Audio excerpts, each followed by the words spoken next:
Hey, what's up guys? calanreece here, and today I'm sort of going to give you a review, and I'm going to give you like a run through of all 8 Halloween films, split in 2 parts. So this first part is going to be Halloweens 1 through 4, and I'm basically going to be explaining um, the character of Michael Myers, or like basically how he looks in each film, describing um, to you what he looks like in each film, starting off with Halloween's 1 through 4.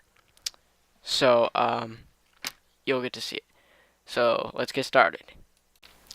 Alright, so starting off with the first Halloween film, which was released in 1978, at the beginning of the film, we see Michael Myers as a 6-year-old child on Halloween night of 1963 when he murders his 17-year-old sister Judith, and he's wearing a clown costume with a mask, and as he comes out of the house, his parents arrive, and they are like, Michael, and they remove his mask, and we see a clear shot of him. And then after that, he is sentenced to Smith's Grove for killing his sister. Later on in the film, which probably some of you guys who have watched the film don't see it, if you haven't watched the extended version with the deleted scenes, you'll want to see that. Michael is seen in one scene in the sanitarium as a older kid who has blonder hair, and he's seen sitting in his room in the sanitarium looking out the window. He's got blonde hair, and then on Halloween of 1978, Michael escapes the sanitarium, and he goes for a more better look as wearing a mechanic's jumpsuit and a white William Shatner Captain Kirk mask, which I thought was really cool. And then later on at the end of the film, where he attacks Laurie Strode, Laurie appears to pull Michael's mask off, and we see a unmasked version. We see a unmasked Michael, who pretty much looks like a guy, only a guy who needs an eye patch. Literally, he just looks like a guy, and we only see it for a short amount of time before he puts it back on, because for some reason, unmasked scenes are always so short, that's the deal with horror movies.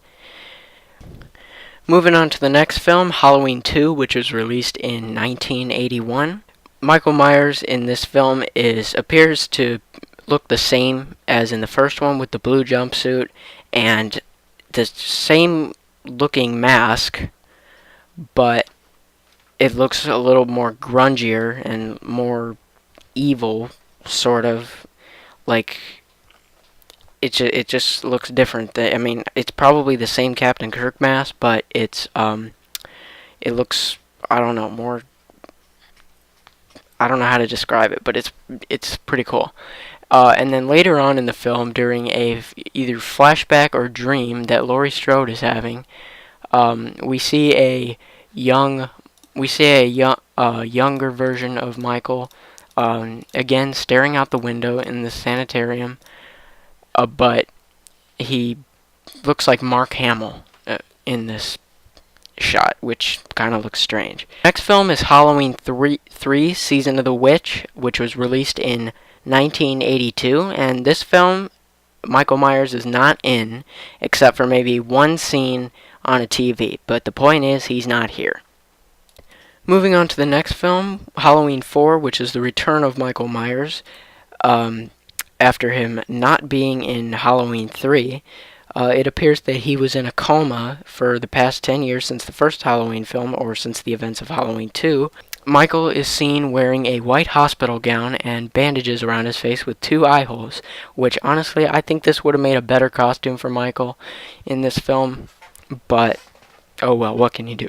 He later on escapes from the sanitarium he was kept in and goes to a auto repair garage. He kills a mechanic and takes his jumpsuit, which I'm surprised after 10 years he still goes for the jumpsuit look. But later on in the film, he goes to a costume store where his niece Jamie Lloyd is getting her costume, which she is being a clown, similar to the clown costume that Michael wore as a kid when he murdered his sister. in the first movie, we see a sort of like or not flashback, but look from of Michael when he was a kid, seen in the mirror by Jamie. But then Michael appears in the store grabbing his mask, his white mask in the store. Now, I'm just going to say this right now. Why would a store even carry a Michael Myers mask? It's just weird, because this guy murdered so many people in one night, and they end up carrying his mask. It's like carrying Hitler costumes and Hitler masks or something. And selling swastika banners when Hitler murdered so many, or he had a huge army and killed so many Jews. It's just, why would somebody carry something like that in a store? But anyway, I'm just gonna say, I really do not like this mask that they used in this movie. The eyes, or there's eyebrows on it, and there was no eyebrows in the on the William Shatner mask and the one in Halloween 2, but there's eyebrows in this one, and the hair looks weird, and it just looks completely screwed up. I don't care for this film. In one part of the movie, in the school scene where Dr. Loomis is looking for Michael, it looks like the original mask from the first movie appears, but the hair looks blonder for some reason. But I don't know. That's how Michael looked in Halloween 4. Alright, you guys, thank you for watching the first part of my Halloween evolution of Michael Myers, and I'll be back with part 2 with Halloween's 5 through 8, and I'll see you next time.